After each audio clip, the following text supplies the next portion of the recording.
I'll get you connected for sure.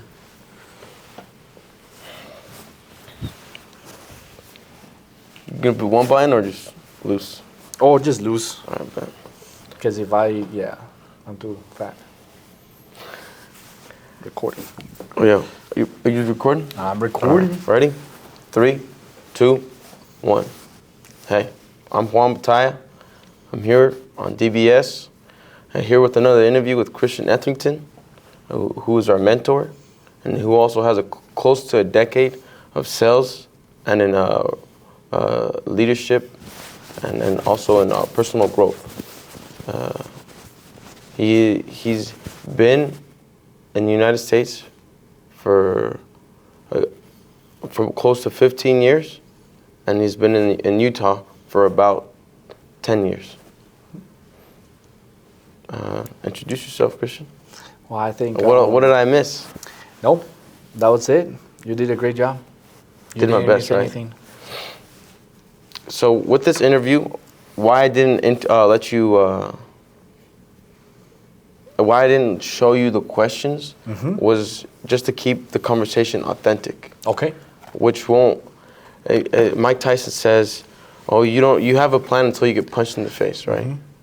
So with this interviews, we are allowing ourselves to get punched in the face and letting ourselves recover. And how authentic was that, right? Okay. Yep. And then that's the point of the interview, and how and the questions will allow you to explain to the audience the lessons you've learned by getting punched in the face and getting back up. Perfect. So the first question is, what is success to you? That's I think a very loaded question, because success, it has so different meanings, right? Right. And people have their own interpretation of success, but because of the circle of people that I surround myself and the kind of life that they've had, which is my goal to also have, it's, for me personally, success is being able to rise and help other people achieve the same goal. For me, success is to live a life of significance where I can actually go ahead, turn around, and help other people with whatever goal is it that they have. It's not necessarily the amount of money that I have, but it's how many people can actually remember your name. So that, to me, is success, is when people can remember who I am, and where people can be able to depend and trust my level of integrity and character that I have. Okay, so achieving success is you going out there and putting in the work for that people can not necessarily remember your name, but spread the cause spread the fire that you did, I guess. Mm-hmm. Right? Exactly. So for me, it's an opportunity to be able. So I had an experience last year where it changed the perception of how I see life, because I was chasing after the money and I was chasing after that kind of level of success. But I believe that's the lowest tier of success, and it comes where, for me, it's all I want to be able to do is, at the end of this life, when we're no longer here, the ultimate level of success is how many people can I take with me. And that's how I see success, and that's the purpose that I'm living here now after the experience that I had last year. Perfect. So not chasing, but attracting. Correct. Perfect. So through that journey, what was the most important lesson that you still use in your daily agenda? What journey? Of your successful journey. My successful journey? Your life journey. That do not underestimate small beginnings. Like, do not underestimate this opportunity, finding this room, being able to have friends who started just the same as you. For me, it's like, don't underestimate where everything starts, because we always have to start small. We always have to start somewhere. And for me, being able to have close to a decade of doing what I'm doing, I never thought I was gonna be able to be where I'm at and having the relationships that I have, only because I just wanted to create $500 a month. that was just the beginning on how I started. Wow. From $500 to $1 million connections, right? You say background. So what does background have, or how has that influenced your upbringing, your background? Explain to the audience your background. My background was born and raised in Guadalajara, Mexico. Come from a single mother home. My dad died when I was 5. So I grew up with that background. I grew up with a lot of, you could say, negativity and a lot of poor, but I call it poor mentality, just because, sure, I mean, things over there were hard, but I believe that poor is just more in the mind than anything. So coming up from that background, you can say I had a lot of setbacks, but I learned to love that setbacks because it prepared me to what it's happening at the moment in the life that I want to have. So at first, sure, it was challenging, it was difficult, but now understanding why was that needed to be able to be who I am now is I'm actually grateful for those setbacks that people sometimes call. I don't call them setbacks, I call them just opportunities of growth and being able to change the way that you see that. Okay, perfect. You've been on both spectrums, the impoverished spectrum, and we're rich with the mindset we carry. Correct. How does that allow you to connect with people who have a impoverished mindset? I think it just allows me to connect with people just because I understand the way that they're thinking. I understand because I was there once. Right. I had the same mindset. I have the same way of thinking. So it helps me to be more compassionate or more empathetic and being able to understand, hey, you know what? If it's their time, great, I'm here to help out. But if it's not, it's okay. I'm just going to love them and respect them because they may not be there. They may have to go through other certain things in life in order to be where they're at, right? I believe in something called the law of timing. And I believe that everything is going to happen at its own given time. I just have to be patient and be the one that shows respect and love to other people, understanding that I hope that one day they will be able to create that mindset as well. But if they don't, it's okay because I'm still going to care about them, still love them and respect them. Perfect. So going back to the character or the traits you need to connect with the people, such as being compassionate, respectful, and most importantly, loving. People nowadays see that as a weak trait or unmasculine trait. What do you have to say to those people? I don't think they understand really what being masculine is.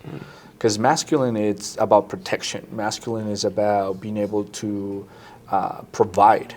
So if you cannot protect and provide in terms of a safe space for people to be able to be vulnerable, to be safe, to be able to be themselves, then I don't think they truly understand what masculinity is like.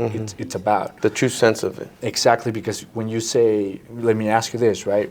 When you use the word masculine, it is what comes to mind first. A luchador. Exactly, a wrestler, Yeah, like right. beard and muscles, The mask on. right? And I have met so many people like this where they're not there. They're not a protectors. They're not providers, right? So masculinity is just more about what you stand for and be able to understand. As a man, I'm here to provide and protect.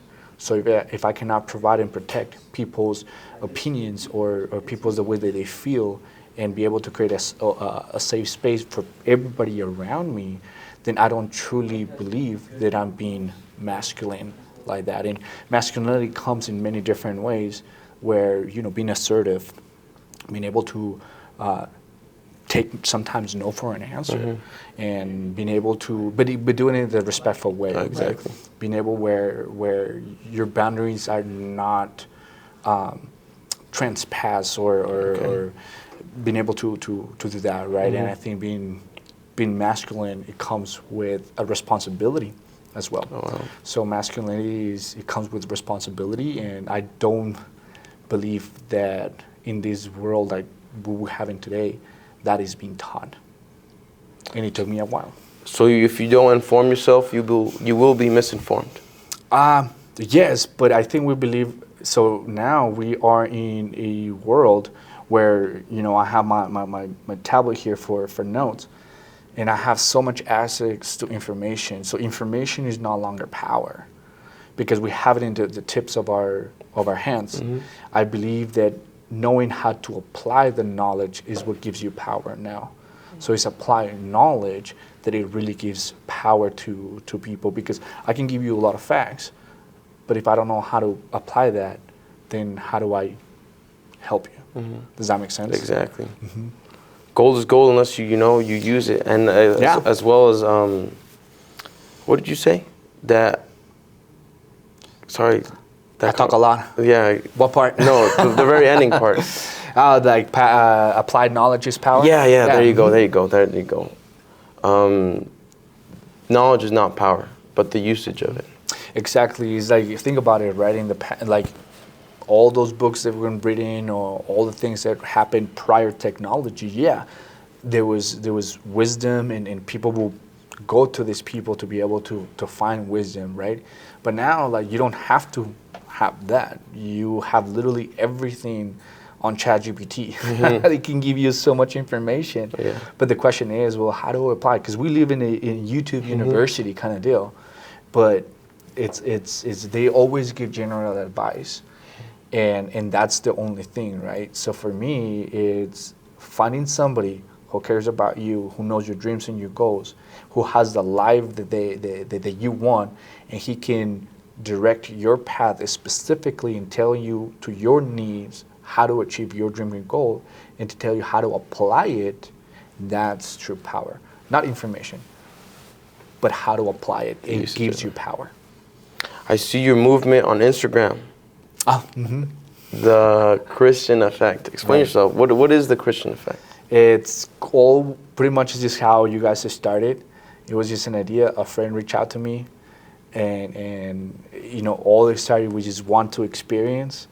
We just need a little bit of growth. We need a little bit of trying to figure it out. So I say, hey, let's just do it. This is just kind of like what I want to be able to show to the audience. It's just my life, honestly. Exactly. So that's just all it is. There's nothing too big, nothing too crazy. What's your goal? What's your goal with the Christian effect? With Christian effect? Because honestly, I feel like I'm part of the Christian effect. Oh, why? Why do you feel that way? I feel that way because, so going back, because we haven't broken to the audience of how we got connected. We got connected through our cousin, or with my cousin, who is Raulito Batalla, and he connected us too, and then disconnected from us. Mm-hmm. So he let us grow and learn from each other, and we did. We got really connected, and it's kind of like a big brother, little brother kind of scenario, and that helped me to see his vision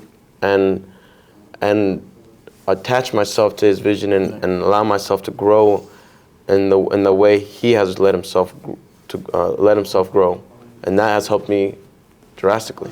Right, in the relationship that we started, we just wanted to be able to do drop shipping, e-commerce, mm-hmm. right, and being able to just make extra $100, mm-hmm. and that grew into a 3-year relationship of friendship and trust. Where I do still see you as a little brother. I still see mm-hmm. you as that, and I truly believe in everything that you're doing in your mindset.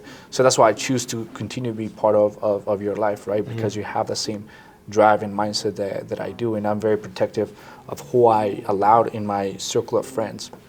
So for me, it's literally that. It's if I was able to help you in a way through my example.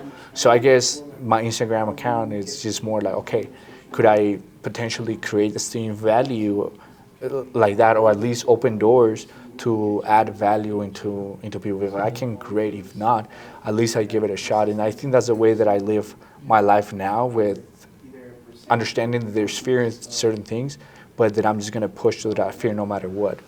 And that's why I started, just because for me, social media has been a grudge where it's been difficult to get into it, but it's just one of those things where I was like, I think you need to be able to add value somehow, some way. And that's just how I started. I just wanted to add value. The usage of social media, right? Exactly. While you were saying that, I was thinking about how do you feel that I am part of the Christian effect? I think it's because you're doing what I always knew that you could do, which it was following and chasing your dreams. That's literally that's basically why I started, I guess. The real truth is just because if I can be an influence to somebody, if I can say something or if I can show a picture or whatever it is, but that caused them to go after their dreams, then I want to be part of that.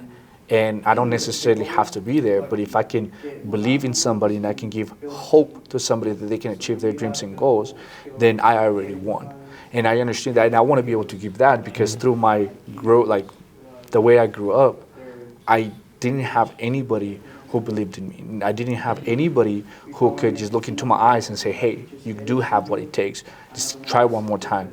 It had to be all through my own experience. So at this day, I really don't know how I just never quit. It just quit is not in my vocabulary, especially when I know that things are going to get tough. So for me, it's like, how do you part of it? Is just because I truly believe that you're going to achieve every goal that you have. And if I can be part of that and I can be a support in any way, shape, or form, then that's exactly what I'm here for. So it's beyond making money, it's beyond friendship, it's about impact, it's about believing in somebody else. It's about doing what you came here to do, right? Give hope. Yeah, right. God, this conversation is so good, and my question gets erased every time. Wow, it's a good thing we can cut this out.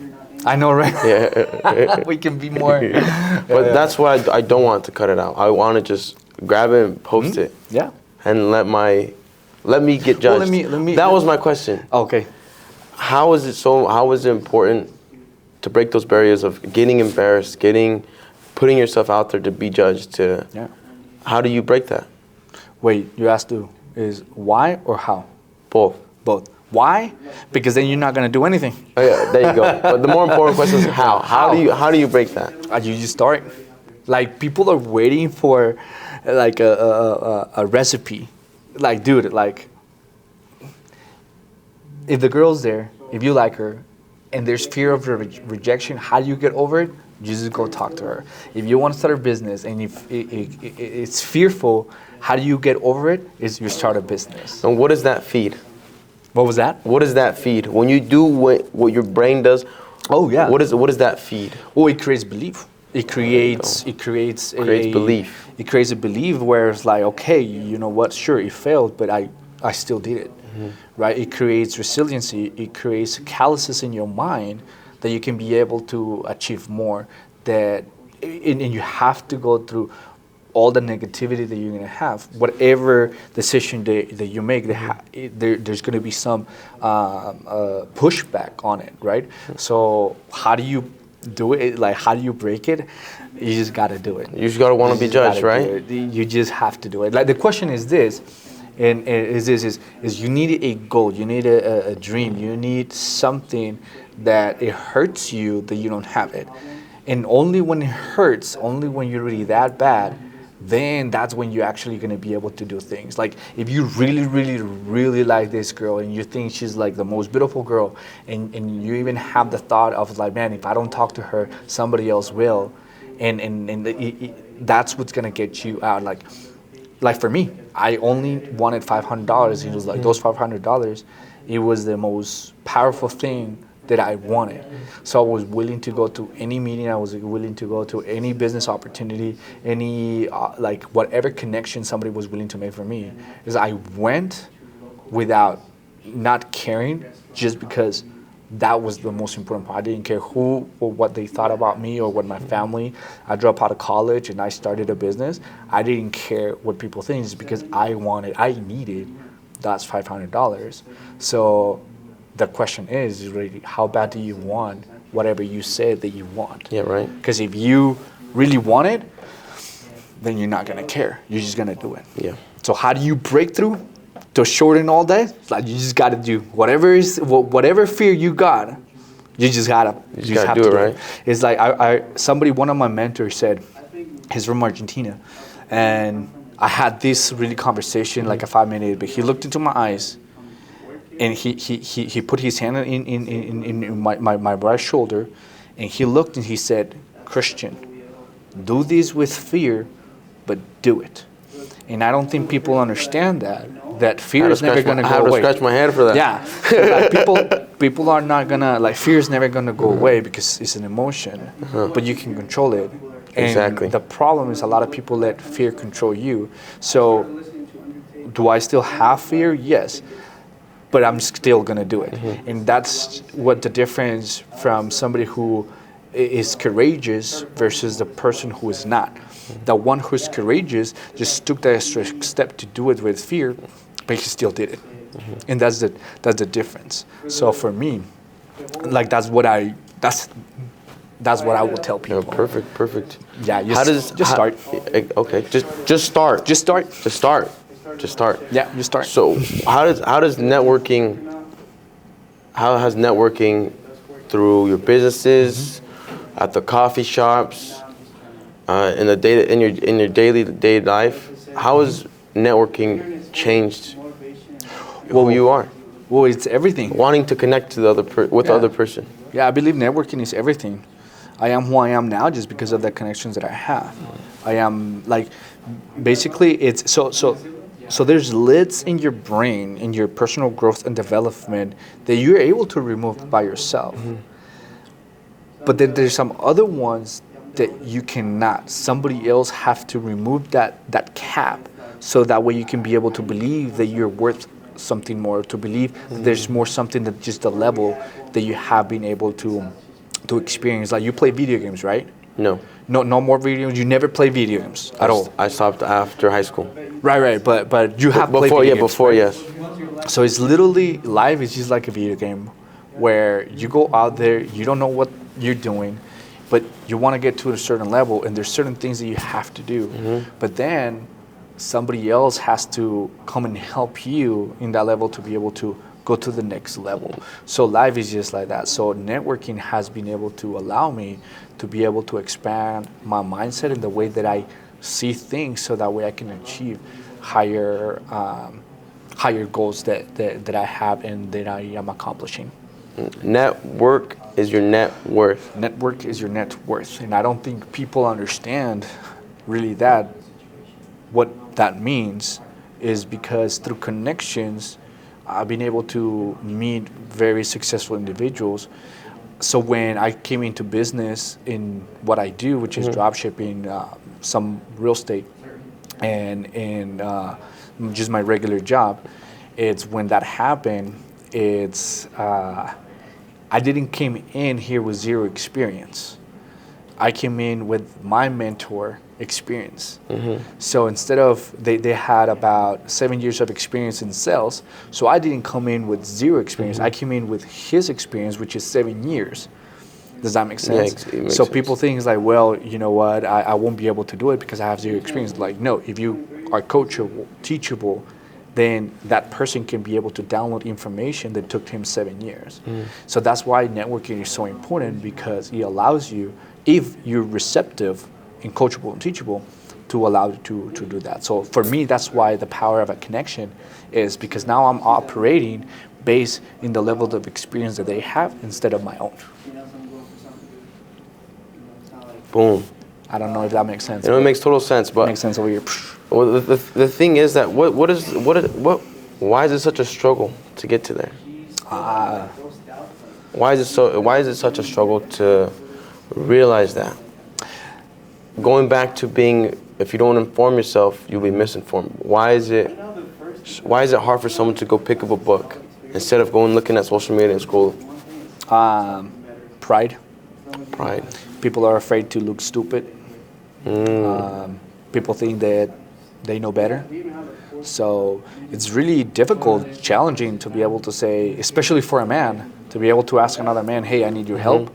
It's like, I can't provide, I don't have the tools to do it. For us, it's challenging. So as a man to be able to go to another man and ask for help when we're supposed to be the providers, we're supposed to be the protectors, and be able to do that is extremely difficult, it's challenging. So usually it's when life hits us really low where we kind of wake up and say, hey, okay, like I probably need this. So I would say if there's and I would say actually also fear. So Fear. pride and fear is a two very difficult things to get rid of. So fear of, oh, what are they going to say? Well, I'm supposed to know this. I'm a man. I'm supposed to know what am I supposed to do, right?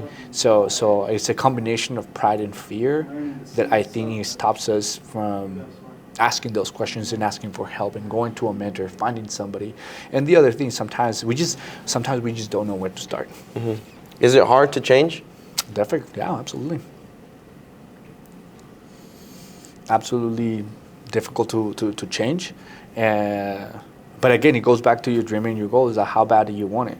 Because if you really want like that bad, whatever goal is that you want to achieve, right, then nothing is going to matter. Whatever you got to do to be able to achieve that dream, as long as it's ethical, as long as you're not hurting everybody else and you're respecting God's laws, man's laws, so then you just have to go through that. Okay. And that's about it. What do you say? Gosh, my fucking question. It goes in and it leaves out. So what's happening in my head so the audience can think can understand what it is, because this is authentic. I'm listening and thinking about my next question with the conversation that he's telling me and with the knowledge that he's given me, so that I can give you guys the best knowledge and the best information, so you guys can take it home and write it down, take notes, read it before you go to bed, let it marinate in your brain while you sleep, and yeah, this is the interview. So I'll just any last Yeah. words you want to leave with the audience? I don't know how well received this is going to be, but it's kind of like what I said at the beginning, right? It's do not underestimate small beginnings. We all were sperm once. Look where we are now. So don't underestimate small beginnings. Small beginnings. It all starts from a seed, whether it's a sperm seed or an apple seed. Yep. Thank you, Christian. Thank you.